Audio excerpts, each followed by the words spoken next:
बड़ी कैंट में पाते हैं। और यहाँ जानते हैं कि हमारी जो उत्तराखंड गठन का रजत जयंती समारोह होने जा रहा है। हम रजत जयंती के करीब हो खड़े हैं, तो हम लोगों ने क्या खोया है और क्या पाया है, कैसा रहा हमारे विकास का सफर 25 सालों में। जी आप बताएंगे कि क्या? सर्वप्रथम तो मैं प्रदेशवासियों को अपनी ओर से 25वीं वर्षगांठ पर हार्दिक शुभकामनाएं प्रदान करता हूँ। साथ ही दोस्तों, ये हमने जो 25 साल उत्तराखंड को दिए हैं और उत्तराखंड में जो 25 साल अब चलने कंप्लीट कर रहा है, उसमें हमने करीब 11 मुख्यमंत्री देखे हैं और हर मुख्यमंत्री का कार्यकाल अपना एक विचित्र प्रकार का अलग किस्म का हिस्सा है। रहा सवाल विकास का, विकास उस गति से तो नहीं हो पाया जिस गति से हम ये चाह रहे थे कि उत्तराखंड बनने के बाद एक सफल राज्य की तरह, एक विकसित राज्य की तरह उत्तराखंड एक हिंदुस्तान के पटल पे आएगा। लेकिन वैसे देखा जाए तो ये 25 सालों का जो सफ़र है, कुल मिला के विकास और अपराधों को अगर हम मेल जोल मिलाएँ तो अपराधों की संख्या विकास के कंपेरिजन में कुछ अधिक ही बढ़ी है। जो अपराध हमने कभी सोचे भी नहीं थे, उस प्रकार के अपराध भी आज उत्तराखंड में प्रचलित हैं। साथ ही साथ बहुत से यहाँ पे कार्य हैं, जैसे एक बहुत बारीकी से हम सर्च करें तो एक नशे का कारोबार जो इस 25 साल में उत्तराखंड में प्रचलित हुआ है, वो शायद अगर उत्तराखंड न बनता तो इतना प्रचलित न होता।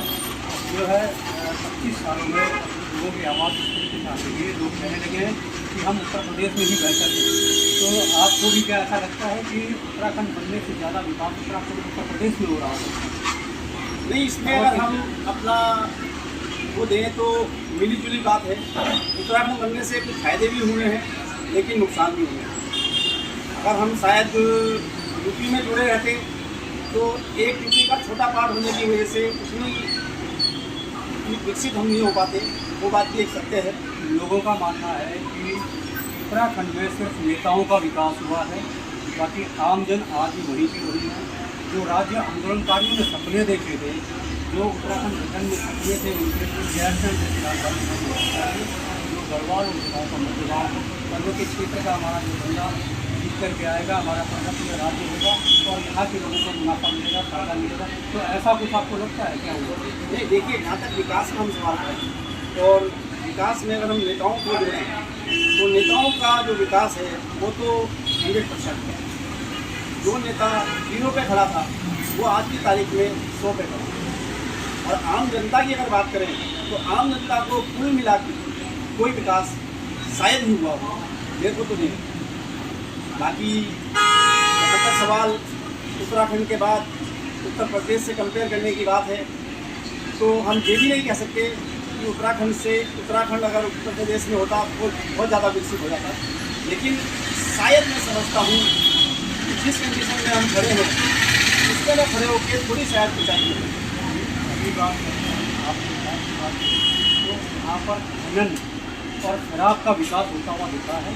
आपको भी ऐसा लगता है कि लोग कहते हैं कि नेताओं के बाद अगर किसी का विकास हुआ है तो शराब माफियाओं का हुआ है, शराब का हुआ है, खनन का हुआ है। और जो अतिक्रमण हुआ है, जो उत्तर प्रदेश रहते हुए अतिक्रमण नहीं हुआ करता था, आज अतिक्रमण का दौर इस तरह हावी है कि हम वनों में जाएंगे, वहाँ पर पेड़ों को काटा जाए, विकास के नाम पर पेड़ काटे जाएंगे। तो क्या आपको कहना है? देखिए, इसमें से हम अगर बात करें सबसे पहले तो खनन माफिया उत्तराखंड में बहुत ज़्यादा था।